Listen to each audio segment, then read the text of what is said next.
if I lay down and I play dead and I stay dead, maybe you'll get sick. ಎಲ್ಲರಿಗೂ ನಮಸ್ಕಾರ. ನಾವಿರೋದು ನಮ್ಮ ತೋಟದಲ್ಲಿ. ಇವತ್ತು ಕೃಷಿ ಕಾಲೇಜಿನ ಕೃಷಿ ವಿದ್ಯಾರ್ಥಿಗಳು ಬಂದಿದ್ದಾರೆ ನಮ್ಮ ತೋಟ ನೋಡೋಣ ಅಂತ. ನಮ್ಮ ತೋಟದಲ್ಲಿ ಯಾವ ರೀತಿ ಮಿಶ್ರ ಬೆಳೆ ಬೆಳೆದಿದ್ದೀವಿ ಅಂತ ನೋಡೋಕೆ ಬಂದಿದ್ದಾರೆ. ಬನ್ನಿ ನೋಡೋಣ, ನಮ್ಮ ತೋಟದಲ್ಲಿ ನಾವು ಬೆಳೆದಿರೋ ಬೆಳೆ ನೋಡೋಣ ಬನ್ನಿ. ನೋಡಿ, ಕಾಫಿ ಗಿಡ ನೆಟ್ಟಿದ್ದೀವಿ. 9 ಅಡಿ ಸಾಲ್ ಮಧ್ಯದಲ್ಲಿ ಕಾಫಿ ಗಿಡ ನೆಟ್ಟಿದ್ದೀವಿ. ಬಾರ್ಡ್ರಲ್ಲಿ ಕಾಳುಮೆಣಸು ಹಾಕಿದ್ದೀವಿ.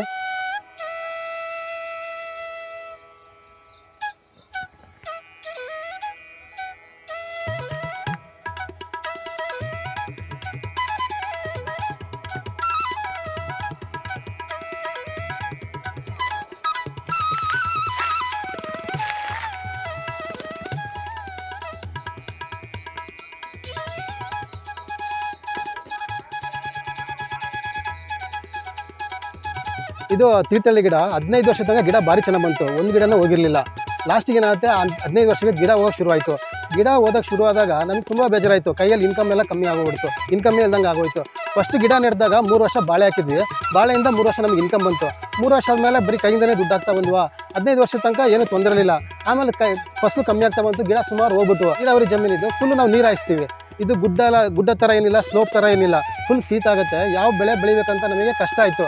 ಆಮೇಲೆ ಒಂದು ಐಡಿಯಾ ಬಂತು, ಕಾಫಿ ಬೆಳೆಯೋಣ ಅಂತ. ಕಾಫಿನ ಯಾಕೆ ಚೂಸ್ ಮಾಡ್ಕೊಂಡ್ವಿ ಅಂದರೆ, ಮಧ್ಯದಲ್ಲಿ ಒಂದೊಂದು ಗಿಡ ನೆಟ್ಟರೆ ಅದು ಶೀತ ಹೊಡೆಯುತ್ತಂತೆ. ಕಾಫಿ ಸ್ವಲ್ಪ ಹೀಟ್ ಇರುತ್ತೆ, ಇದು ನೀರಾವರಿ ಶೀತ ಇರುತ್ತಲ್ಲ, ಶೀತ ಹೊಡೆಯುತ್ತಂತ ಕಾಫಿನ ಸೆಲೆಕ್ಟ್ ಮಾಡ್ಕೊಂಡ್ವಿ. ಕಾಫಿ ಎಲ್ಲ ಜಮೀನಿಗೂ ಬರಲ್ಲ. ಇದು ನೋಡಿ, ನಮ್ಮದು ನೀರಾವರಿ ಲಕ್ಕೊಳ್ಳಿ ಏರಿಯಾದಲ್ಲಿ ಕಾಫಿ ಬರಲ್ಲ. ಇದು ಚಿಕ್ಕಮಗಳೂರು ಗುಡ್ಡ ಇರುತ್ತಲ್ಲ, ಅಲ್ಲಿ ಮಾತ್ರ ಕಾಫಿ ಬರುತ್ತೆ ಅಂತ ಎಲ್ಲ ಹೇಳ್ತಾರೆ. ಕಾಫಿ ಬರಬೇಕಂದ್ರೆ 2000 ಅಡಿಯಿಂದ ಮೇಲಿರಬೇಕು. ಸಮುದ್ರ ಮಟ್ಟ ತನಕ 2000ರಿಂದ 6500 ತನಕ ಇತ್ತಂದರೆ ಕಾಫಿ ಬರುತ್ತೆ. ರೋಬಸ್ಟಕ್ಕೆ 600 ಅಡಿಯಿಂದ 2500 ಅಡಿ ಇತ್ತಂದರೆ ರೋಬಸ್ಟ ಬರುತ್ತೆ. ಅದೇ ಅರೇಬಿಕಾ ಬೇಕಂದರೆ 2000 ಅಡಿ ಮೇಲಿಂದ ಅರೇಬಿಕಾ ಬರುತ್ತೆ. ಹಾಗಾಗಿ ರೋಬಸ್ಟನ ಚೂಸ್ ಮಾಡ್ಕೊಂಡ್ವಿ. ರೋಬಸ್ಟದಲ್ಲಿ ಇದು C/R ತಳಿ ಅಂತ.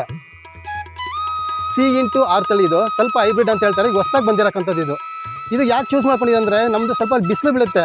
ಕಾಫಿಗೆಲ್ಲ ಸೆಕೆಂಡ್ರಿ ಬಿಸಿಲು ಬೇಕಾಗುತ್ತೆ. ಫಸ್ಟು ಅಲ್ಲಿ ಬಿದ್ದು ಸೆಕೆಂಡ್ರಿ ಬಿಸಿಲು ಇಲ್ಲಿ ಬೀಳಬೇಕಾಗತ್ತೆ. ನಮ್ಮದು ಡೈರೆಕ್ಟ್ ಬೀಳ್ತದೆ, ಇಲ್ಲೆಲ್ಲ ನೆರಳೇನಿಲ್ಲ. ಹಂಗಾಗಿ ಇದು ಬಿಸಿಲಿಗೆ ಸ್ವಲ್ಪ ಅಡ್ಜಸ್ಟ್ ಆಗುತ್ತೆ. ಮತ್ತು ಶೀತ ಜಮೀನಿಗೆ ಇದು ಅಡ್ಜಸ್ಟ್ ಆಗುತ್ತೆ ಅಂತೇಳಿ ನಾವು ರೋಬಸ್ಟನ ತಳಿ ಅಡ್ಜಸ್ಟ್ ಮಾಡ್ಕೊಂಡಿದ್ದು. ಮತ್ತು ಇದಕ್ಕೆ ಸ್ಪ್ರೇ ಮಾಡೋದು ತುಂಬ ಕಮ್ಮಿ. ಬೇರೆ ಕಾಫಿ ಓಡಿಸ್ಕೊಂಡ್ರೆ ಇದು ಸ್ಪ್ರೇ ಸ್ವಲ್ಪ ಕಮ್ಮಿ ಕೇಳುತ್ತೆ. ಹಂಗಾಗಿ ನಮಗೆ ಅಡ್ಜಸ್ಟ್ ಆಗುತ್ತೆ ಅಂತ ತಂದು 3 ವರ್ಷ ಆಯಿತು. 3 ವರ್ಷಕ್ಕೆ ಫಸಲು ಬರುತ್ತೆ. ಇದು 3 ವರ್ಷ ಆದಮೇಲೆ ಫಸಲು ಬರುತ್ತೆ. ಸಸಿ ಮೂಡಿಗೆರೆಯಿಂದ ತಂದಿದ್ದು. ಮೂಡಿಗೆರೆ, ಚಿಕ್ಕಮಗಳೂರು ಮೂಡಿಗೆರೆ ಹತ್ರ ಆಂದಿ ಅಂತಿದೆ. ರೋಡ್ ಸೈಡ್ ಸುಮಾರು ನರ್ಸರಿ ಇದ್ದಾವೆ. ಕಾಫಿ 400 ಗಿಡ ತಂದು ನೆಟ್ಟಿದ್ದೀವಿ. ಅಂದರೆ 1.5 ಅಡಿ ತಂದರೆ 1.5 ಅಡಿ ಒಳಗಿರ್ತಕ್ಕಂಥ ಬೇರಿಗೆ ಗಾಳಿ ಆಡೋಕ್ಕೆ 1.5 ಅಡಿ ಮೇಲೆ ತೆಗಿಬೇಕಂತ ಹೇಳ್ತಾರೆ. ಬಟ್ ನಮಗೆ ಗೊತ್ತಾ, ಬಿದ್ದಿದ್ದ ನೀರು ಹೋಗ್ಬಿಟ್ಟಾಗ ಸಾಕು, ನಮಗೆ ಶೀತ ಆಗಲ್ಲ. ನಮಗೆ ಕಾಫಿಗೆ ಒಟ್ಟು ನೀರು ನಿಲ್ಬಾರ್ದು. ಬಿದ್ದಿದ್ದ ನೀರಲ್ಲಿ ಸೀಪೇಜಿಗೋಸ್ಕರ ನಾವು ಒಂದು ಸಾಲ ಬಿಟ್ಟು ಒಂದು ಸಾಲ ತೆಗೆದಿದ್ದೀವಿ. ಈಗ ಯಾವ ಕಪ್ಪು ಪಕ್ಕ ಗಿಡ ಇದೆಯೋ ಅಲ್ಲಿಗೆ ನಾವು ಗಿಡ ನೆಟ್ಟಿದ್ದೀವಿ. ಅಲ್ಲಿ ನೋಡಿ, ಶೀತ ಆಗಲ್ಲ. ಮಳೆ ಬಿತ್ತು ಅಂದರೆ ಪಕ್ಕ ಕಪ್ಪಿದೆಯಲ್ಲ, ಆ ಕಪ್ಪಲ್ಲಿ ಹೋಗ್ಬಿಡುತ್ತೆ ನೀರು, ಶೀತ ಆಗಲ್ಲ. ಇದಕ್ಕೆ ಕಾಳುಮೆಣಸಲ್ಲಿ ಹಾಕಿದ್ದೀವಮ್ಮ. ಇದು ನೋಡ್ರಿ, ಜೀವಾಮೃತ ಮಾಡಿದ ಡ್ರಮ್ ಇದು. 5 ವರ್ಷ ಜೀವಾಮೃತ ಮಾಡಿದ್ದೀನಿ. ಸಾವಯವ ಕೃಷಿ ಮಾಡಿದ್ದೀನಿ. ಜೀವಾಮೃತ ಮಾಡಿ ಹಾಕಿದ್ದು, ಕೊಟ್ಟಿಗೆ ಗೊಬ್ಬರ ಹಾಕಿದ್ದು, ಕೆಮಿಕಲ್ಲೇ ಯೂಸ್ ಮಾಡಿರಲಿಲ್ಲ, ರೌಂಡ್ ಅಪ್ಪೇ ಹೊಡೆದಿರಲಿಲ್ಲ. 5 ವರ್ಷ ಜೀವಾಮೃತ ಮಾಡಿದ್ರಲ್ಲಿ ಫಸ್ಟ್ನೇ ವರ್ಷ ಏನು ಕೆಲಸ ಮಾಡಿಲ್ಲ. ಫಸ್ಟ್ ಗಿಡ ಎಲ್ಲ ಅರ್ಶನ ಹಂಗೆ ಇತ್ತು. ಬಟ್ 2ನೇ ವರ್ಷ ಏನಾಯಿತು, ಗಿಡ ಸ್ವಲ್ಪ ಕಪ್ಪಾಯಿತು. ಆಮೇಲೆ ಅಡಿಕೆ ಕೊಯ್ಯಕ್ಕೆ ಬಂದವ್ರು ಹೇಳ್ತಾಯಿದ್ರು ತೂಕ ಚೆನ್ನಾಗಿ ಬರ್ತಾಯಿದೆ ಅಂತ ಹೇಳಿದ್ರು. ಬಟ್ 3ನೇ ವರ್ಷಕ್ಕೂ ಇಳುವರಿನೂ ಜಾಸ್ತಿ ಆಯಿತು. ಬಟ್ ಗಿಡ ಹೋಗೋದು ಸ್ವಲ್ಪ ಕಮ್ಮಿ ಆಯಿತು.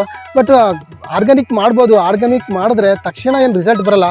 ಒಂದು 5 ವರ್ಷ ಆರ್ಗ್ಯಾನಿಕ್ ಮಾಡಿದ್ರೆ ಸ್ಟಾರ್ಟಿಂಗ್ 1 ವರ್ಷ ಕಷ್ಟ ಆಗುತ್ತೆ, 2ನೇ ವರ್ಷದಿಂದ ಅಡ್ಜಸ್ಟ್ ಆಗುತ್ತೆ. ಮತ್ತು ಶಿವಮೊಗ್ಗ ಆರ್ಗ್ಯಾನಿಕ್ ಲ್ಯಾಬಿಗೆ ಹೋಗಿ ಟ್ರೈಕೋಡರ್ಮಾ, ಮೆಟರೀಸಿಯಂ ಮತ್ತು ಅಜೋಟೋಬ್ಯಾಕ್ಟರ್ ಇವನ್ನೆಲ್ಲ ತಂದು ಹಾಕಿದ್ದೀವಿ. ಇದು ನೋಡ್ರಿ, ಕಾಳುಮೆಣಸು. ಇದು ತೆಂಗಿನ ಮರ ಕಪ್ಸಿದ್ದೀವಿ. ತೆಂಗಿನ ಮರ ರಫ ಇದರಿಂದ ಭಾಳ ಚೆನ್ನಾಗಿ ಬಂದಿದೆ. ಇದು 3 ವರ್ಷ ಇದೆ. 3 ಸತಿ ಫಸಲು ಕೊಟ್ಟು ಸ್ವಲ್ಪ ಕಿತ್ತಿಟ್ಟಿದ್ದೀವಿ. ಈ ವರ್ಷವೂ ಫಸಲು ಕೊಟ್ಟಿದೆ. ಇದು ನೋಡಿ, ಪನಿಯೂರು 1 ಅಂತ. ನಮ್ಮ ಏರಿಯಾಕ್ಕೆ ಬಿಸಿಲಿಗೆ ಮತ್ತು ಈ ಶೀತಕ್ಕೆ ಅಡ್ಜಸ್ಟ್ ಆಗುತ್ತೆ ಅಂತ ಹೇಳಿದ್ದಾರೆ. ಇದಕ್ಕೆ ನಾವು ನೀರು ಕಟ್ಟಲ್ಲ, ಡ್ರಿಪ್ ಮಾಡಿದ್ದೀವಿ. ಇದಕ್ಕೆ ನಾವು ನೀರು ಹಾಯಿಸಲ್ಲ. ಸಾಗುನಿ ಗಿಡ ಹಾಕಿದ್ದೀವಿ. ಮತ್ತು ಇಲ್ಲಿ ತೆಂಗಿನ ಮರ ಇದೆ. ತೆಂಗಿನ ಮರಕ್ಕೂ ನಾವು ಇಲ್ಲಿ ಕಾಳುಮೆಣಸನ್ನ ಹಬ್ಸಿದ್ದೀವಿ. ಬಾರ್ಡ್ರಲ್ಲಿ ಸಾಗುನಿ ಮರದಿಂದ ಏನು ಲಾಭ ಅಂತ ಹೇಳಿದ್ರೆ, ಇದು ಇನ್ಶೂರೆನ್ಸ್ ಇದ್ದಂಗೆ. ಮುಂದೊಂದು ದಿನ ನಮಗೆ ದುಡ್ಡು ಒಂದೇ ಸತಿ ಅಮೌಂಟ್ ಬರುತ್ತೆ. ಅಡಿಕೆ ಎಷ್ಟು ವರ್ಷ ರೇಟ್ ಇರುತ್ತೆ ಅಂತ ಡೌಟ್ ಇದೆ. ಬಟ್